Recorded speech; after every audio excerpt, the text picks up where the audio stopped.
Welcome back, magical friends. Here we are, back for Chronicle 2-2, the second book, second chapter. I am your co-host, your Ravenclaw co-host, Christina McCrary on Facebook, aka Xtina McCrazy on TikTok, Instagram, and Threads. Find all things McCrazy at my milkshake, msaj.ke/Xtina McCrazy. Yes, that's my milkshake. No, I don't want the boys in the yard. Come in, check out the merch. Actually, I probably need to make some new merch. I think I'm going to do that. But, sorry, off task. Beautiful co-host and bestie, please introduce yourself. Hey, magical friends, it's Erica, your local Hufflepuff. You can find me at Poodle82 at the Instagrammy place, and that's all. All right, Maggie Smith, though. Dude, will you get out of my brain? I was literally just going to say before we get started, Erica has it in her caption, bruh, we have lost Professor McGonagall, wands up. Yeah, that made me a little misty-eyed to get that news the other morning. So, and then I saw a really cool video on TikTok of all the people at Universal Orlando doing wands up in front of the castle on that day. So, R.I.P. Maggie Smith, you will be missed. You will Definitely. Yeah, I fell in love with her in a couple of different roles. Yeah, I was gonna say there's so many good things she did. Like so many. Yeah. And she was acting for a long, long time. Like she was acting for a long time. But I think before Harry Potter, where I really fell in love with her was as Mother Superior in the Sister Act movies. Really? I think so. I loved her in that role, but I think when I was a kid and I watched her in The Secret Garden, that was also really lovely. Okay. I may have seen that a really long time ago as a kid, but I don't remember it. So, because I really loved the book. So then when there was a movie to it, and when I was a kid, I didn't really feel like reading as much. The movie hit the spot. Fair enough. Either way, R.I.P. Maggie Smith. She was very, very talented and will always remain, in addition to Mother Superior, Professor McGonagall, who we all love very, very much. Yep.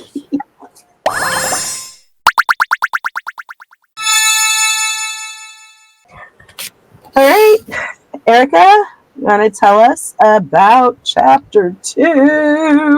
Yeah, Chapter 2. Chapter 2's title is Dobby's Warning. However, we are titling it Like an Equal. Because it's really, you'll find out why, but it's very special. Okay, so we've got new characters. Obviously, in Chapter 1, we left off with Harry running to his bedroom to get away from the company that the Dursleys were about to have. And there was someone sitting on his bed. And as we come to find out, that someone is Dobby. Dobby is a very special magical creature that turns out to be really instrumental throughout the books and the whole story. But what kind of creature? What? Not so much in the movies, though. They cut his part way, way down in the movies. As they do with others, like Ginny. Man, movie Ginny. Lee Jordan. Yeah. All right, but what kind of creature is Dobby, Christina? Dobby is a house elf. Yeah. He's very short. He's got a very long nose. He's got big green eyeballs the size of tennis balls, and he's got big floppy ears. and he's dressed in a dirty pillowcase. Excellent picture painted.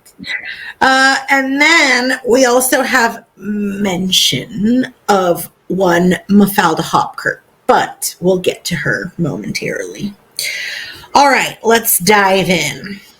So Harry walks into his room, and there is this creature that Christina mentioned is in what looks to be a dirty, ripped up, kind of disheveled looking pillowcase.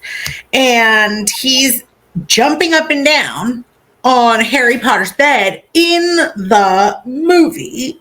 Here, he's just sitting down, hanging out. But he's sitting for Harry. Just waiting, like, diddly-dee, diddly-doo.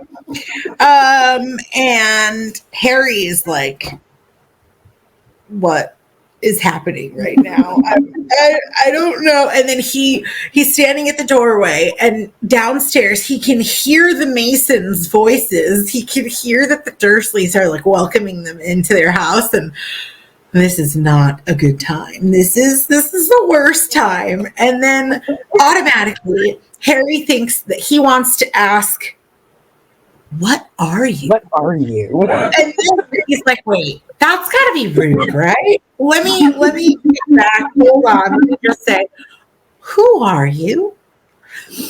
And of course, Dobby's like, oh, I'm Dobby. I'm the house elf. Duh, right? And like, I'm really sorry, but like right now is not a good time for me to have a house elf in my room. Do you think we can do this another time? And of course, Dobby's like, no, I've got some stuff to tell you.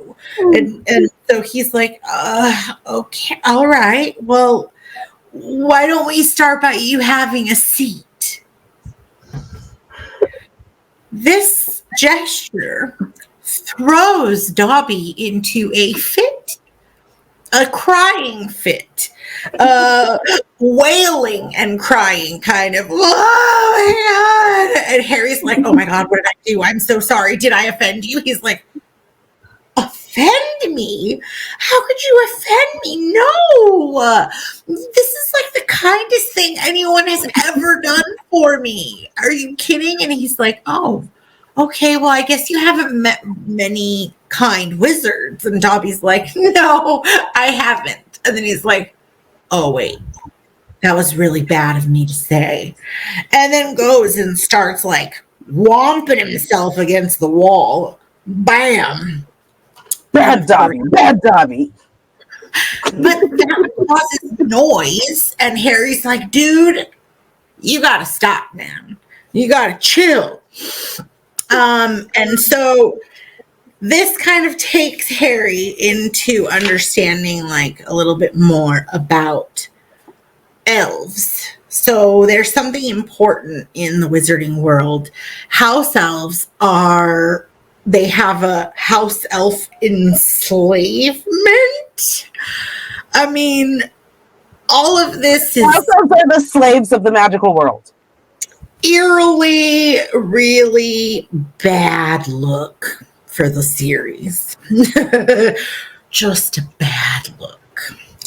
The basics. Hold on, let me jump in here. Let's be real. So, house elves are the slaves of the magical world.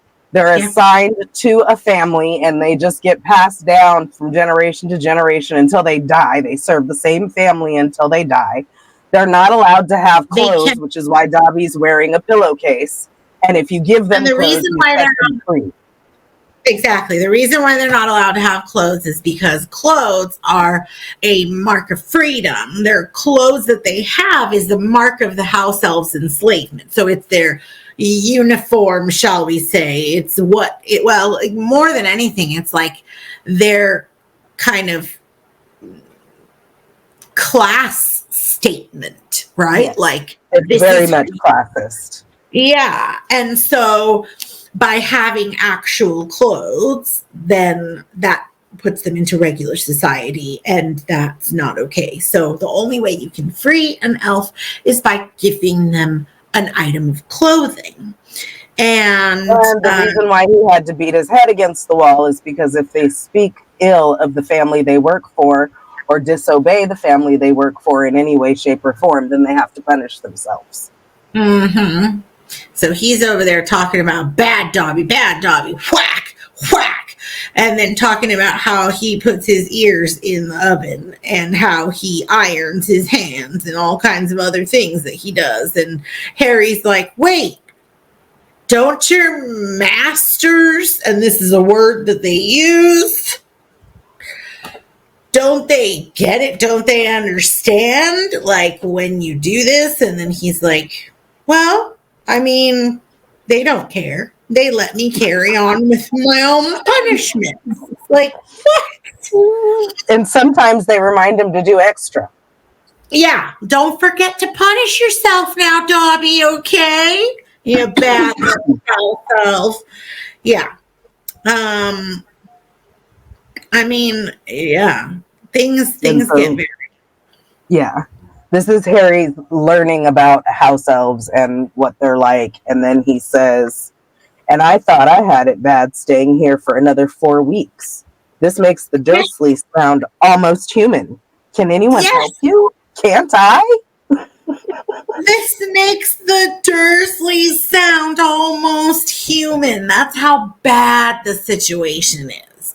And that's how bad it is that Harry's like, wait, someone out there has it worse than I do. And I mean, isn't that always the case? But yeah, very much so. Very much so. It's the dirty side of Harry Potter. Here we are. Yeah, it is. Yeah. The problematic part, as some people would say. In the first season, did we discuss about the goblins? I think a little bit. About how they are meant to be the Jewish people. Yes. Yeah. I think we did. That they run the banks and that they're supposed to be very good with money. Yeah. And yeah. Gotta love it. Okay. So again, Harry Potter says, he's like, can't I help you? And then Dobby's like, oh my God, stop it with your kindness, man. You're killing me. You're killing me with this kindness. And Dobby is wailing. Harry's like, dude, you gotta shut up. I can't tell you have to shut up because I don't want to be mean to you, but somehow, some way, I have to try to console you and keep you quiet at the same time. And Dobby's like, I've heard of your greatness before, but I'd never heard of your goodness, of your kindness, right? And then he's like, are you kidding me? Great? No. There are far greater people than I. Hermione, my best friend, is the best of our, and then like, wait, stop. I can't talk about this right now because I'm going to start to cry because this is Harry Potter, by the way. He hasn't received a letter from her. He wonders what's going on. Have we lost connection? What's happening here? And so Dobby's like, no, man, you fought Voldemort. Well, you fought he who must not be named. Harry's like, Voldemort? Oh, no, don't say his name. And then, of course, Harry's like, I know a lot of people don't like it. My friend Ron. And he's like, wait, stop. I can't talk about Ron either because I'm getting upset. And so Dobby's like, wow, I know how much you have fought the he who must not be named, right? The Dark Lord. And so that's why I need to tell you that you can't go back to Hogwarts. And Harry's like, no, that's my favorite place. That's my safe place. That's where I belong. I'm not going back to the best place in the world. I can't stay here. And he's like, no, Dobby's like, you're going to be in danger. I know that you're going to be in danger, mortal danger. So you can't go. And then, Harry's like, why? What's going on? And Dobby's like, there's a plot. A plot to make terrible things happen. And basically, it's just, you can't go. Harry, you are far too important. You can't go. And he's like, what terrible things? Who's plotting them? What's going on? And Dobby's like, oh, God. He's like, okay, you can't tell me. Let's play a guessing game. And so he's like, this isn't about he who must not be named, is it? And Dobby's like, and Harry goes, you could just shake or nod, right? You don't have to tell me anything. And Dobby's like, and then Harry goes, wait, okay, it's not he who must not be named. He doesn't have a brother, does he? It's not his brother. And of course, this game is going nowhere, right? And Dobby bows his head. He's like, well, but Dumbledore, he can, he's good. He's got Hogwarts. I'll be fine. And Dobby's like, yes, Albus Dumbledore. He's the greatest headmaster Hogwarts has ever had. Dobby knows, but Dumbledore doesn't have the power that Voldemort has, because, people, as with society, people do dirty things, right? Some people do dirtier than others. Some people do better than others. Some people do worse than others. And in that way, Dumbledore does not have powers that Voldemort has, because he won't go to those awful extreme lengths. And of course, he's like, wait, I'm talking bad about my family again, because I'm talking about how they're going to these lengths. Let me go and try to harm myself again. And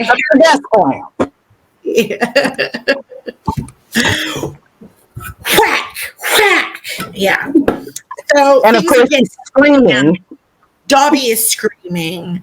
And of course, Harry puts him in the closet. He's like, you come over here. I'm putting you in the closet.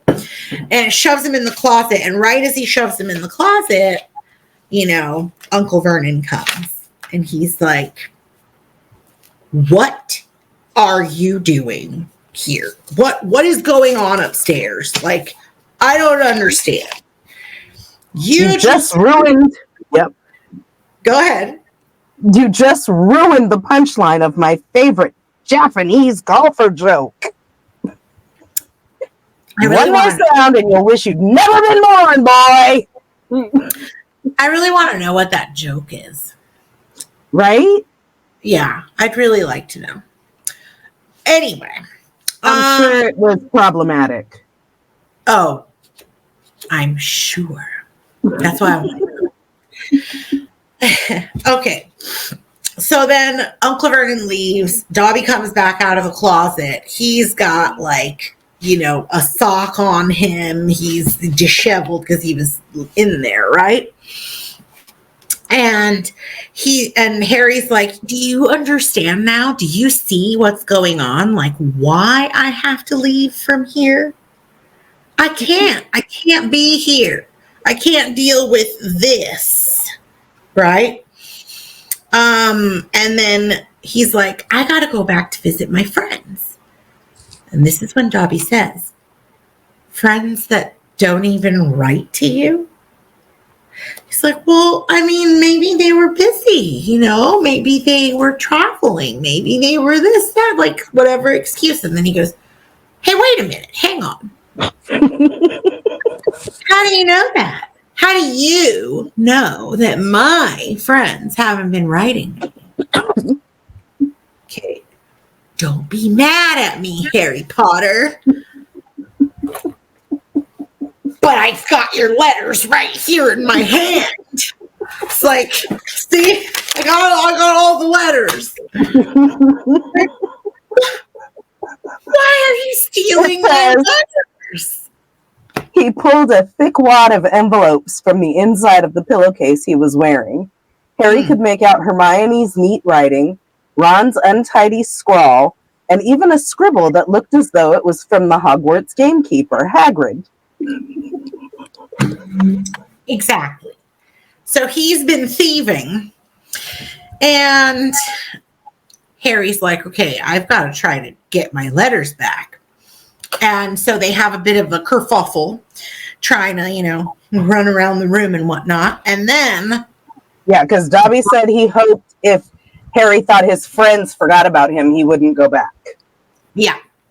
And jumps out the room, starts bolting down the stairs, and Harry's like, oh no, the Masons, right? Like the Dursleys are hosting the Masons. This is not a good time for a house elf to be running rampant through the house.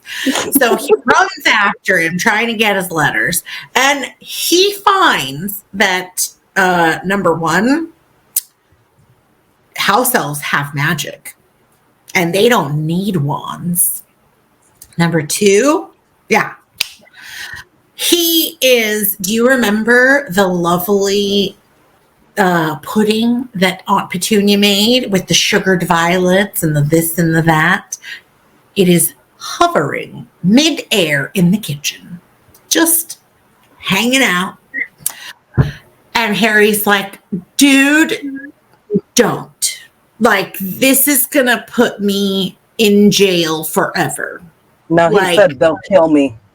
Well, I don't imagine that they would.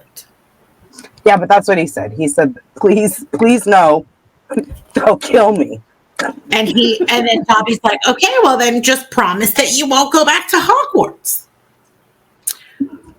Harry's like, I can't do that.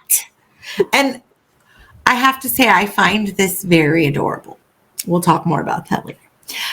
He's like, I can't say that. I can't do that. Like, I will not. Those words, you will not hear me utter those words. Those words will not come out of my mouth.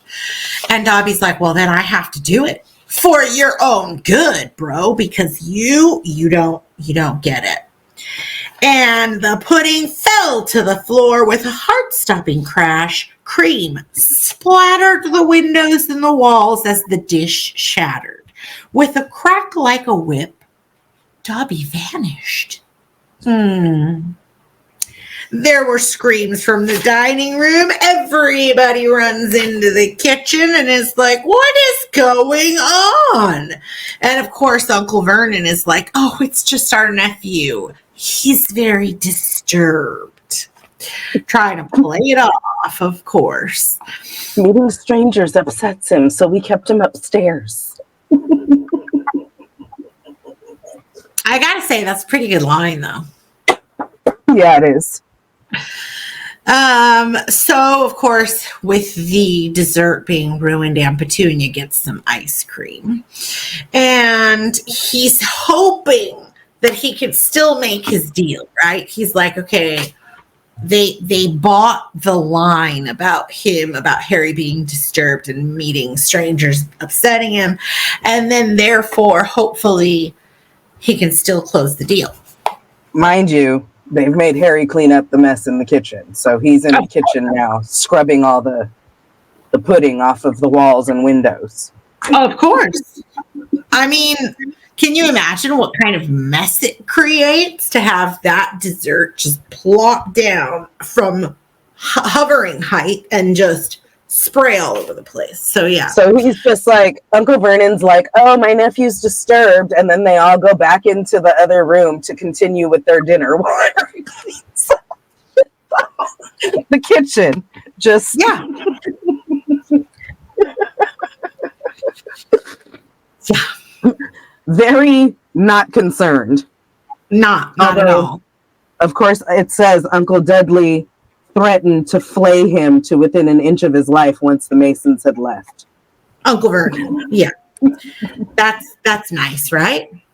To within an inch of his life. That's nice. So, yeah. Well, I mean, see, I said they wouldn't. well, an inch, give or take an inch. So Aunt Petunia starts passing around some after dinner mints when an owl comes in through the dining room window. Whoops. And drops a letter on top of Mrs. Mason's head. Now, there's a problem with that because Mrs. Mason is like mortally afraid of birds of all shapes and sizes. Is this your idea of a joke? So that pretty much completely unseals the deal. And of course, Uncle Vernon's like, read the letter. Read the letter out loud right now in front of all of us. Would you like to read the letter, Christina? Harry took it. It did not contain birthday greetings. Dear Mr. Potter, we have received intelligence that a hover charm was used at your place of residence this evening at 12 minutes past 9. As you know, underage wizards are not permitted to perform spells outside school, and further spell work on your part may lead to expulsion from said school. Decree for the Reasonable Restriction of Underage Sorcery, 1875, paragraph C. We would also ask you to remember that any magical activity that risks notice by members of the non-magical community, or muggles, is a serious offense under Section 13 of the International Confederation of Warlocks Statute of Secrecy. Enjoy your holidays. Yours sincerely, Mafalda Hopkirk. Improper use of magic office, Ministry of Magic. You didn't tell us, Harry, that you're not allowed to do magic outside of school. How interesting. Did that just slip your mind? Was that like his last bit of fun? Last little bit of fun. His only little glimmer of lightheartedness. And it kind of kept them curbed for how they would treat him because they were afraid that he would do some kind of magic, but turn them into a toad or something. Yeah. So now they know he can't do magic outside of school. Well, I've got news for you, boy. I'm locking you up. You're never going back to that school. Never. And if you try and magic yourself out, they'll expel you. That's so sad. But wait. And laughing like a maniac, he dragged Harry back upstairs. Yeah. And he paid a man to put bars on his window. Like, they put a cat flap on the door. Okay. They literally they could slip food into him twice a day. Yeah. They little the little cat flap to put food. Like, they actually put bars on the outside of the windows. Like, they fixed them to the outside of the house. They actually cut a hole in the door to install the cat flap. That's the lengths that Uncle Vernon is going to here. It's 3 meals a day. They let Harry out to use the bathroom in the morning and the evening twice a day. Yeah. Otherwise, he was locked in his room. What if you have to go other times of the day? I guess you better hold it because I told you they were cruel and abusive. So it seems like this situation isn't changing. It seems like it's 3 days still the same thing. Food is coming 3 times a day, still going to the toilet twice a day. Couldn't change the situation. And he's like, well, should I try to magic myself out? If I do, there's no point because I can't go back to Hogwarts, right? If I don't, then I'm just stuck here. And so, even though Dobby might have saved him from horrible happenings at Hogwarts, he was probably going to starve to death because, according to what we see here next, Aunt Petunia comes in with a bowl of canned soup. That was the food.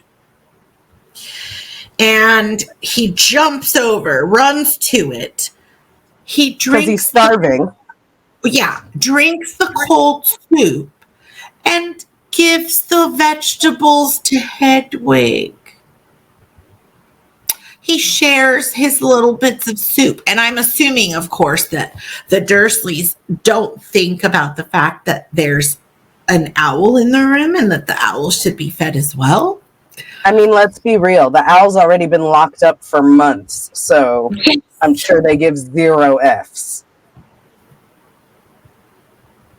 That's so sad. But yeah, so Harry kindly, even though he's starving, shares his food with Hedwig.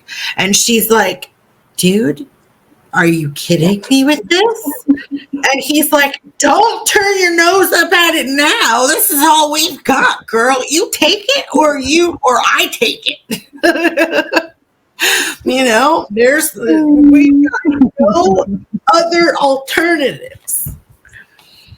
So, he put the empty bowl back on the cat flap, went back onto the bed, and felt, if possible, hungrier than he did before. Because, of course, he's starving. And he was like, I wonder if I'll be alive in the next 4 weeks. Because that's when it's time to go back to Hogwarts. I don't know. I guess we'll count down the days and see. And then when people see that I'm not at Hogwarts, I wonder if anybody will send for me. You think? So he's tired. He's hungry. He's sleepy. He just sleeps and he dreams. He dreams a dream that he was at a zoo. But he was not a spectator at a zoo. He was like one of the caged animals at the zoo. And he, underage wizard was attached to his cage. It was a little label. People are looking through the bars as he lay starving and weak on a bed of straw. And he sees Dobby's face and he's like, at least you're safe there, dude. You're good. Don't worry. And then the Dursleys come, and this is kind of a nod back to the whole snake situation, I think, when they went to the zoo, and they're like poking and prodding at the windows, at the bars, at the animals, at the glass, like knocking on the glass and whatnot. And Harry's like, stop! Leave me alone! Cut it out! Stop, shaking the bars. And he opens his eyes. And it's Ron! Ron is outside of Harry's window. And that's the end of chapter 2. I love it. Oh. Yeah. What a sad Okay. life. Poor Harry. Yeah.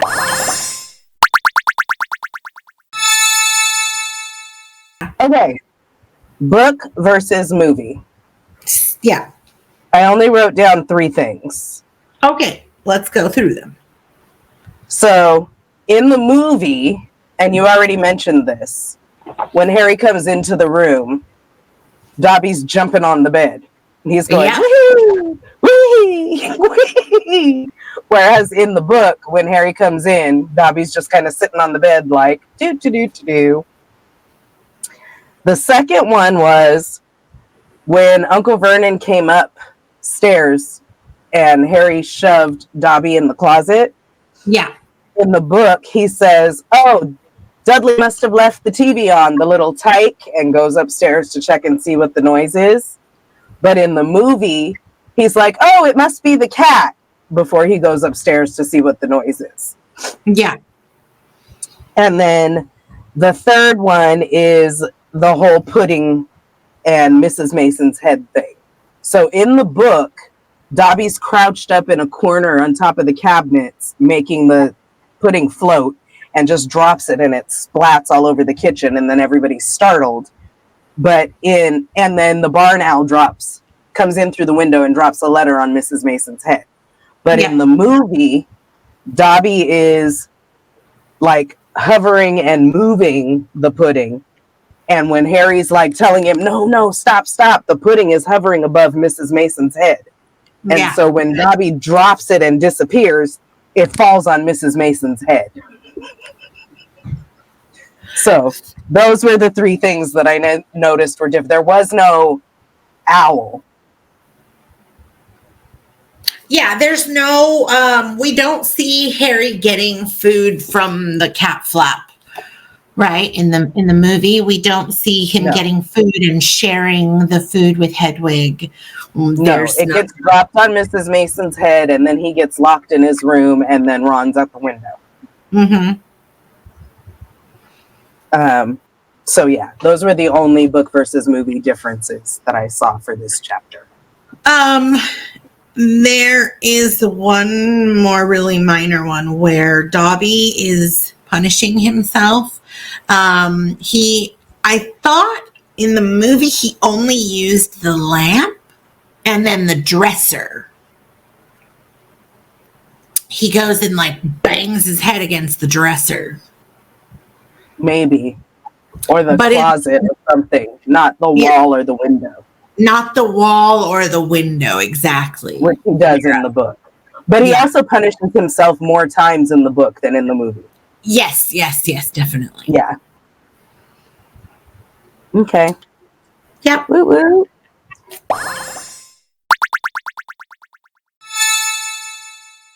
And so that brings us to takeaways. What was your takeaway from this chapter? Harry Potter's been through so much, and yet he is still him, like unwaveringly still the sweet boy who is kind and considerate of others, and the fact that although he's starving, he shares with Hedwig, and like when he's like being so nice to Dobby and he is treating him like it says like an equal.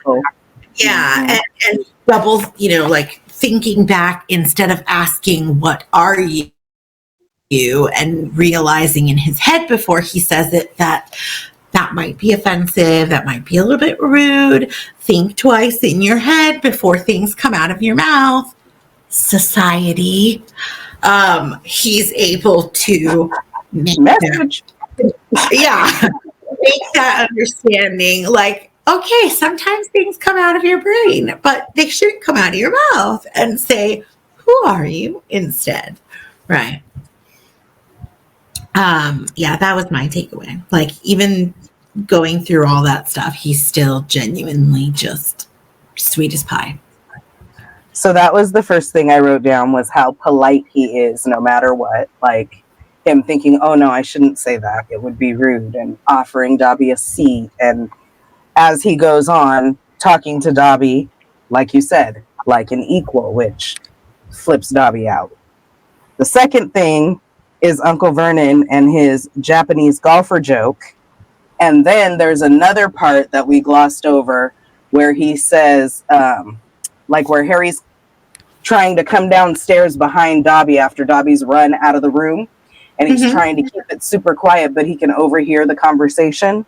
And Uncle Vernon tells Mr. Mason, oh, Petunia's been dying to hear your your story about the American plumbers. Oh.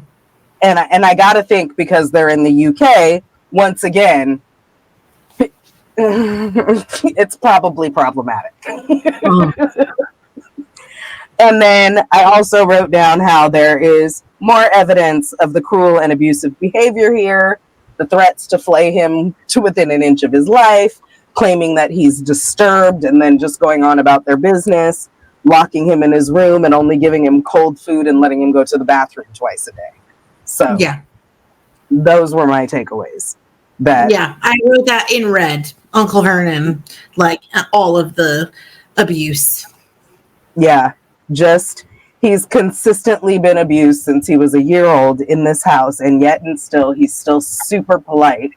And Vernon's probably problematic jokes and stories just give you a little more insight into how terrible he is. Okay. Question. Yes.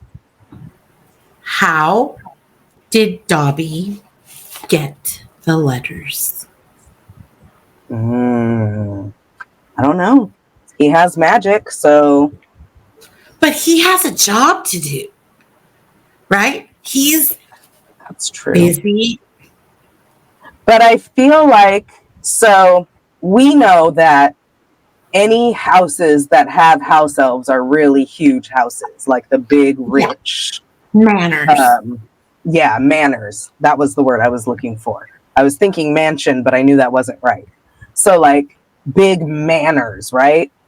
With wings and floors and stairs. And I figure he can sneak away and nobody would really notice, as long as he's doing whatever it is he's supposed to be doing. You know what I mean? But doesn't the mail He could always possibly be in a different part of the house? But doesn't the mail always get delivered through the mail flap in the door? The one that Uncle Vernon boarded up one time? No, it would be coming by owl, because they would be sending it magically. They wouldn't send it through USPS, except maybe Hermione, but she didn't. Because it would come by owl. I remember Ron. Well, Hagrid definitely would have sent an owl. So would Ron. He wouldn't have known any other way. Well, no, because remember that one. Well, we'll touch on it later. It happens later. Yeah, an attempt at sending something through regular post. Okay, so is he intercepting these owls then? And then that's what I'm thinking. Is he just outside of their house for like a week? Do owls have some kind of forwarding system like the USPS does, where you could be like, oh, send all of this person's mail to this address instead? I don't know. I figure he had to be intercepting owls, and that Hermione had to be sending hers by owl for him to have them. Because if she sent him regular mail, which she could be inclined to do because she's Muggle born, then Uncle Vernon would have confiscated them anyway. Yeah. So the fact that Dobby has them makes me think that she sent hers by owl as well, and that Dobby was confiscating owls. That's a lot of work. Harry ain't even so much as seen an owl other than poor Hedwig locked in her cage. Yeah. That's awful. Do you think, wait, did it say that Hedwig's cage was locked? Padlocked. Uncle Vernon put a padlock on it. So she can't even like jump around the room. Not really. Nope. She can barely spread her wings. She's in the cage. Also, at one point, while Dobby's punishing himself and screaming, it wakes up Hedwig, and Hedwig starts screeching as well. And I think that's what really brought Uncle Vernon upstairs the first time. Yeah. Man, all the abuse. Dude.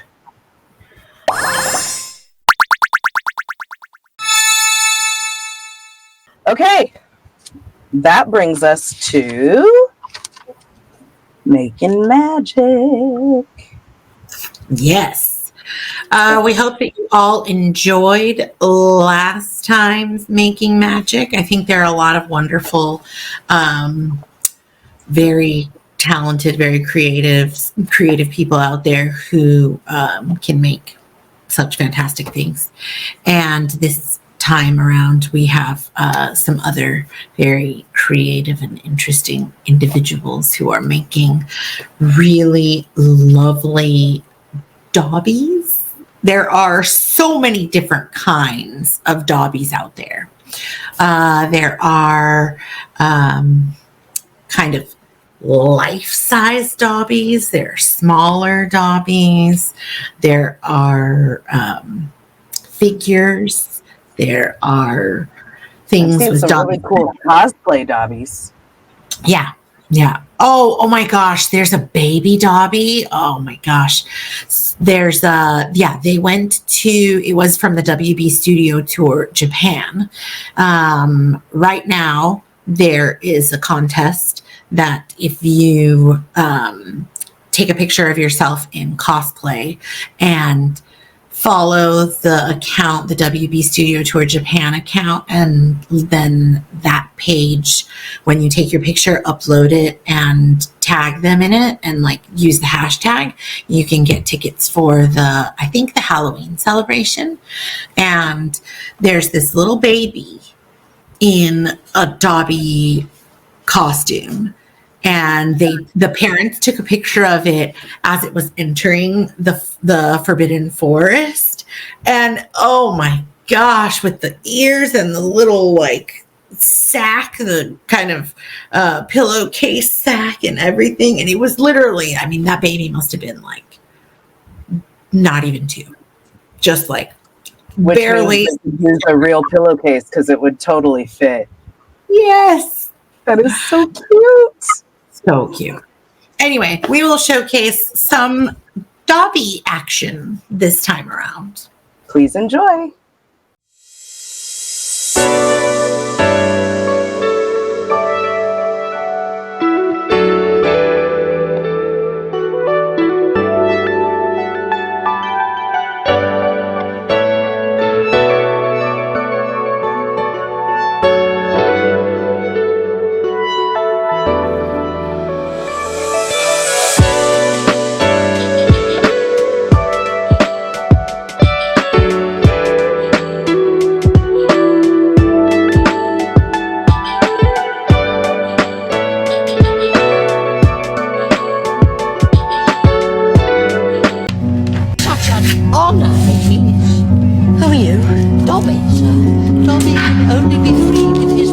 Presents him with clothes. This limited edition Dobby statue from Beast Kingdom. Wow, he looks great. He is so realistic looking. Wow. The details are incredible. We have Harry's letters.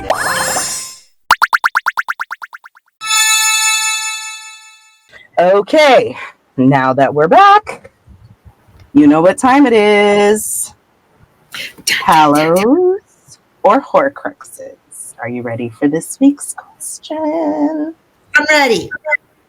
All right.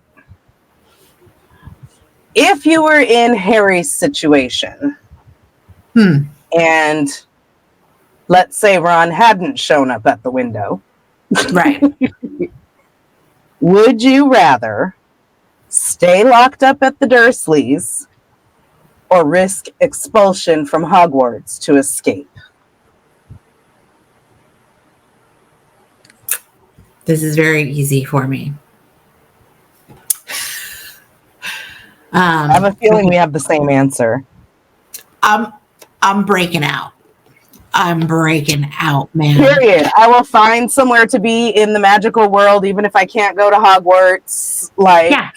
Like, you don't think Ron's family is going to take me in as a fugitive? I mean, I'm pretty sure they would. And in the magical world, let's not forget, I'm loaded, right? I'm loaded. It's not like I'm breaking the law and I'm going to jail, right? It's different.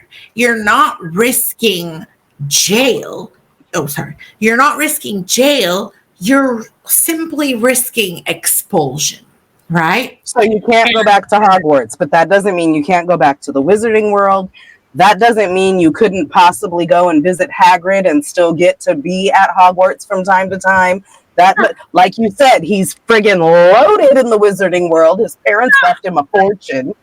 Like, yeah, I'm out because y'all are crazy. Very easily learn a trade, do something, like find a way to meld his muggle understanding of the world with his magical understanding of the world.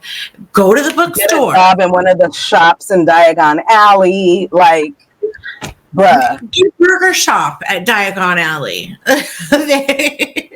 Like, he can easily, with all of his money and all of his resources, get a tutor. Still learn. As long as you're living in the magical world, you're just, the only thing that it says is that you're just going to be expelled from Hogwarts.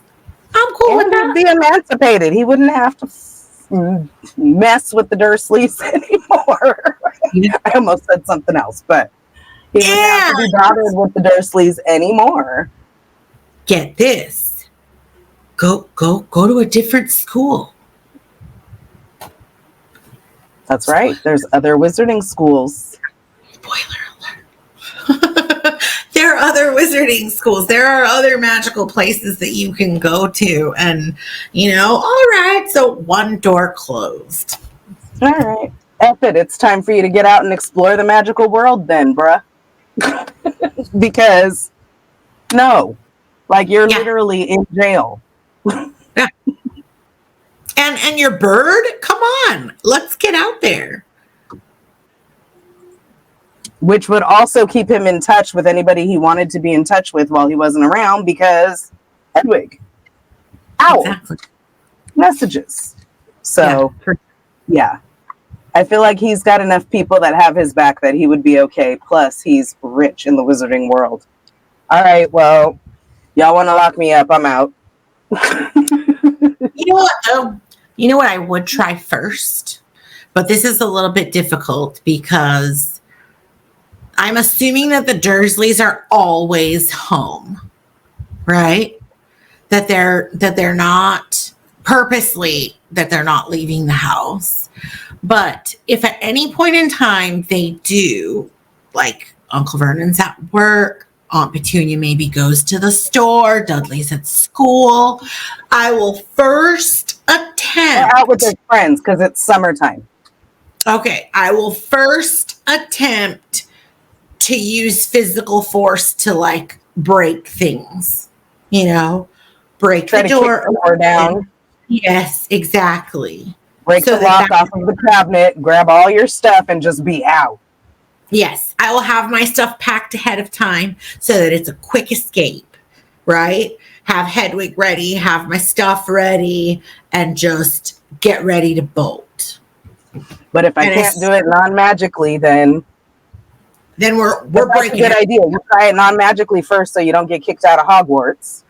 But then, if you got to use magic, I feel like he would be fine in the magic. He's famous on top of it. Like, he's going to be fine. Yeah. He's going to be fine. Absolutely. Okay.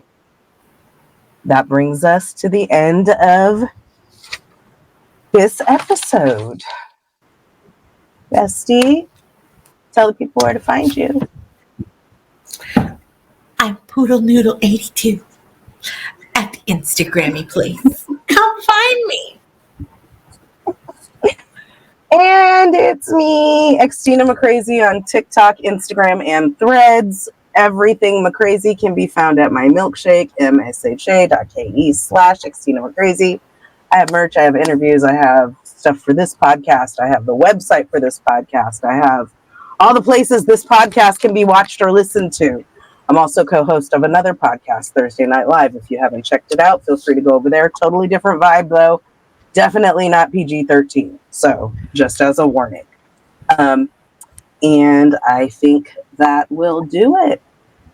We'll see you next time around, magical friends. Bye, magical friends.